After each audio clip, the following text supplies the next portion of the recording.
I don't know about you guys, but recently I've been thinking more and more about death. See, I just turned 25 years old this year, and that's a really big deal for me. For one, I'm not in my early 20s anymore, and it's getting harder and harder by the day to convince myself that I'm still the same young college kid that I was, say, 5 years ago. To some of you younger kids out there, that's basically unk status, and if you don't know what that means, well, that's okay. We welcome all ages in our community. But regardless of what we all think, it doesn't change the fact that death is inevitable to us all. Memento Mori. It's a Latin phrase that roughly translates to, remember you must die. And to be clear, it's not necessarily telling you to unalive yourself, but rather the opposite. A very common interpretation of Memento Mori is that you can't run away from death no matter how hard you try, so you might as well live your life to the fullest. From artistic expressions of the dance macabre in the late Middle Ages to vanitas during the Baroque period, its themes of impending death, or rather the fleetingness of life, has been used in many works of art and literature throughout human history. However, the first time I ever encountered Memento Mori wasn't from a work of art made by some dead old dude hundreds of years ago, but rather from a JRPG that I first played when I was in middle school, sitting in front of my CRT TV with a PlayStation 2 controller in hand. The original Persona 3, specifically the one I played was P3 Fez, holds a special place in my heart, and it's for sure one of my favorite JRPGs of all time.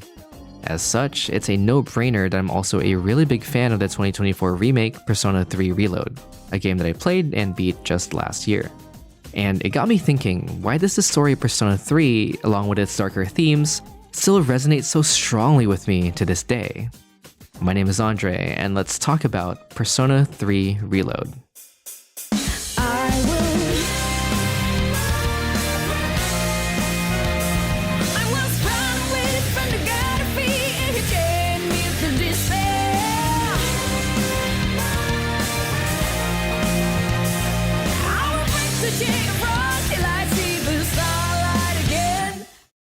First and foremost, I just want to get it out there that this is not a review of Persona 3 Reload. I know that's kind of what I do on this channel, reviewing games, but I wanted to make something a little different this time around. And to be completely real for a moment, the subject matter I'm talking about in this video I take with utmost seriousness in real life.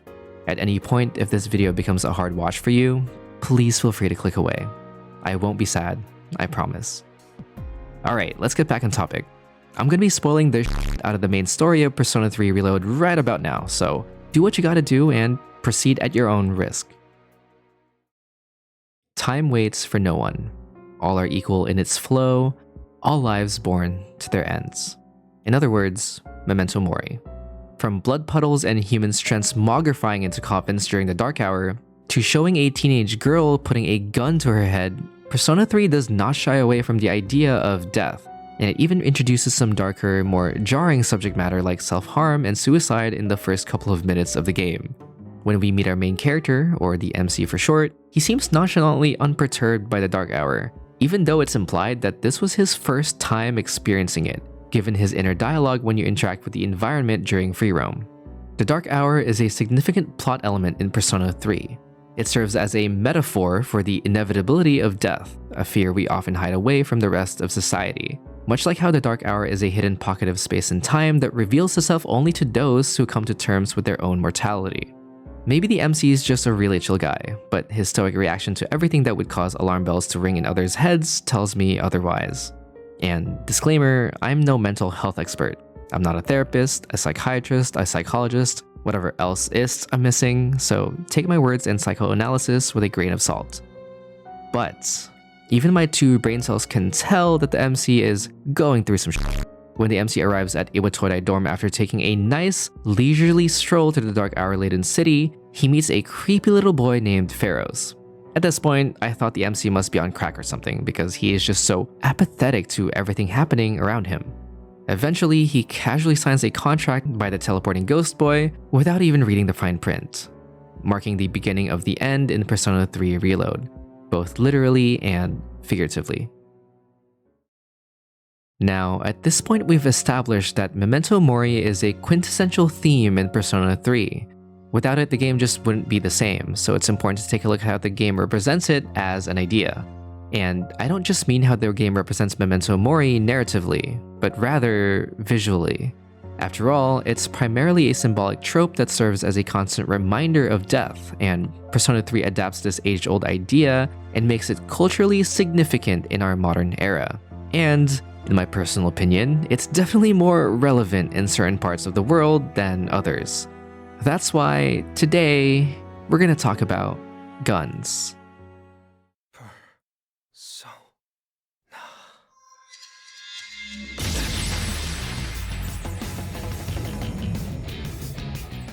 If you asked dumb teenager me back in 2012 when I first played Persona 3, I would have told you that the Evoker was the coolest thing ever. But as a functioning adult in society now, I would never admit to thinking that shooting yourself in the head could be so artistically well done. Well, until now, I guess. Well, let me explain myself, alright? No matter what you think of the Evoker, you just gotta admit that this game oozes so much style because of it, with the gun imagery being so well integrated into the game's art design and UI. From the character silhouettes pointing their evokers at their heads when selecting a persona ability, to the revolver gun barrel design when switching from different actions during combat, it's these small but important details that really elevate your experience of playing the game. And honestly, no one does it better than Persona right now. In fact, I can't even begin to think of any other piece of entertainment that can portray such a tragic, gruesome act in a sorta socially acceptable way that Persona 3 does. Like, I haven't even heard much controversy, if at all, about Persona 3's rather peculiar design choice regarding the Evoker and its abundant use of gun suicide imagery. Hang on to this. Huh? Wait, is this a gun? Think of it as a lucky charm. It doesn't actually fire bullets.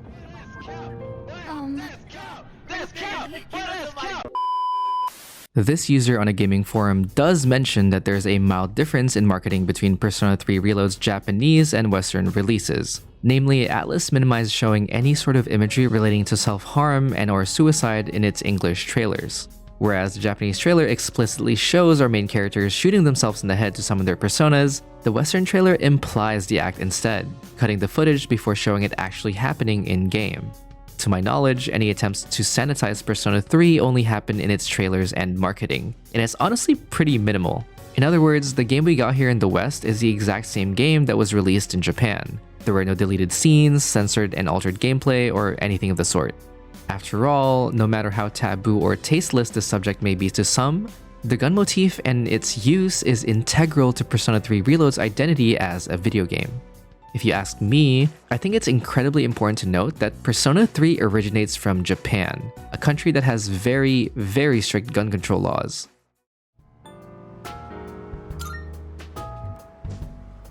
Huh? Well, it's sorta like a hobby? I mean, not a hobby, but... You know how it is these days. It's for self-defense. It's not a real gun, of course. In fact, gun control is so intense in Japan that the OJP, which is an agency under the US Department of Justice, describes Japan's strict gun control measures as unfair and oppressive, which is honestly kind of funny if you ask me. The absence of guns in Japan definitely helps explain why Japanese publishers are much more willing to advertise products like Persona 3 that has an abundance of gun suicide imagery. There's an argument to be made that young, impressionable Japanese people who play the game won't be inspired to pick up a gun and unalive themselves because they literally can't due to the laws that are put in place in their country. And obviously, I just want to put it out there real quick that I am very much against the already debunked notion that violent video games turn kids violent. It's bullshit, it's not true, we should stop perpetuating this myth. However, I'm just using that as an example of looking at this issue from a video game publisher's perspective. After all, not everyone is as informed about these topics as we are, and companies usually have to cater toward a broader audience. And unfortunately, that often includes vulnerable people that are susceptible to being a danger to others or themselves. In contrast, let's take a look across the big ol' Pacific pond and see how the land of the free is doing on guns. Spoiler alert, we're not doing so great. According to the CDC, the US is seeing record high gun fatalities in recent years. with gun suicides accounting for a majority of those gun-related deaths. If that doesn't explain why Atlus is unwilling to explicitly show gun suicide imagery in Persona 3 Reload's trailers, then I don't know what will. The reality of the situation is that too many Americans have been affected by gun suicides, and it makes sense why Western publishers wouldn't want to advertise a game like this to a population that is deeply affected by a gun issue endemic to our country. As an American myself, I felt it impertinent that I addressed an issue like this seriously and responsibly. I know we're just talking about video games at the end of the day, but it's still very fascinating to me, seeing how different cultures and societies influence this medium of entertainment that we all love so dearly. Side note, I always found it interesting that Persona users, specifically human Persona users, have to use a gun-shaped evoker to summon their Persona. After all, you don't see Aigis and Koromaru pointing a gun at their heads to summon Palladian and Cerberus. I mean, there technically is an in-universe explanation as to why the evoker is a gun, and that's apparently because Mitsuru found it edgy enough to entice Akihiko into using it, and thus convincing him into joining C's. And if that's really the reason, then it's f***ing stupid, and that's a straight L from the writers from a world-building and narrative perspective. I would have taken any other explanation over that garbage, like maybe Ikutsuki is just a sick f*** and deliberately designed the evoker as a gun because he gets off on minors shooting themselves. I don't know, that makes way more sense, and I just made that shit up right now. And just a rant, the motherfucker recruiting high school teenagers to take part in something this dangerous is one thing, but letting, nay, advocating for Ken, a literal child, to join C's draws the f***ing line. Yeah, if you didn't know, Ikutsuki is a bad guy. Wow, didn't see that coming. Anyways, side tangent aside, in an interview conducted way back in 2006, producer and director of the original Persona 3, Katsura Hashino, talks about the significance of the evoker being shaped like a gun. To start, Hashino mentions that those who are able to face the reality that death is quite inevitable are the ones who can summon a persona. And in order to summon a persona, they must use an evoker, an external symbol to act as a reminder of their conviction, one that tests their resolve every single time. And I always found it funny that the symbol ended up being a gun because, and I quote, Soejima likes guns. Shigenori Soejima being the original game's character designer and art director. At the end of the day though, there's nothing more apropos than using a gun as a motif to symbolize death and Memento Mori, and the developers understood that 100%. As if they're playing Russian roulette, every single time our heroes go into Tartarus and fight the shadows, they acknowledge the fact that there's a chance that they might not make it back home the next day. To finish quoting Hashino, everyone who is participating has a lot going through their mind each time they put the gun to their head and pull the trigger. The characters experience a similar kind of tension when they summon a persona. And I think that's why the gun motif works so well in Persona 3. It doesn't suggest ending one's own life like it typically does, but quite the opposite actually. In a sense, the use of the evoker is the metaphorical act of killing one's own fears, doubts, and limitations, allowing your persona, your true self, to emerge. In other words, our heroes simulate the act of death and are using it as a source of power rather than despair. In Persona 3, using an evoker is the desperate act of preserving and fighting for one's own life, as well as the lives of others. It encapsulates our heroes' desires to save their friends, their family, their loved ones, and, in typical anime fashion, pointing a gun to their heads and using their persona is the only means they have in saving the whole f***ing world from the prophetic coming of death itself. Like I mentioned earlier, Memento Mori is all about learning the value of one's own life, knowing full well it'll end one day. In the game, our characters learn how to embrace death, and the acceptance of the inevitable is what enables them to overcome adversity, to try to make a difference while they are still alive. And while there are so many symbols of death in Persona 3, from the coffins, the clocks, the crosses, and the skulls, above all, the gun motif perfectly encapsulates the core essence of Memento Mori, the theme that defines Persona 3 Reload. Speaking of which, even the title Persona 3 Reload alludes to the gun motif and acts as a double entendre. Reload in this context can mean reloading a gun. They even added theurgies in the remake, which requires the characters to physically reload their evokers with some sort of energy clip or whatever it is. It can also refer to the fact that this is a remake, reloading us back in time to play a game from the 2000s. But hey, these are just my opinions. So, what do you think of the title? Do you like guns? make sure to leave a comment down below. Ultimately, my favorite part about Persona 3 Reload is how thought-provoking it is, and it just makes you think about life and its antithesis. And while I've forgotten much about the minute details of Persona 3 Reload, the motif of the Evoker, the gun, as its modern interpretation of Memento Mori, is a powerful thematic device that encapsulates the game's exploration of death, transformation, and self-discovery. Some games you play for a bit, enjoy and have fun, but ultimately forget. But not Persona 3. It subverts our expectations of its jarring imagery, and it instead uses it as a symbol of strength, self-determination, and a coming of age. It teaches the characters, and it teaches us, to face our fears, to confront mortality and stare death in the face, to live freely and with self-determination. Of course, there are other aspects of the gun motif that are used in a different and more sinister way. For example, when Walmart Jesus over here guns down our best boy Shinji, it perpetuates the senseless gun violence that we're all too familiar with in our own world, inundated by upsetting news from mass media, and it's diametrically opposed to the role of the Evoker.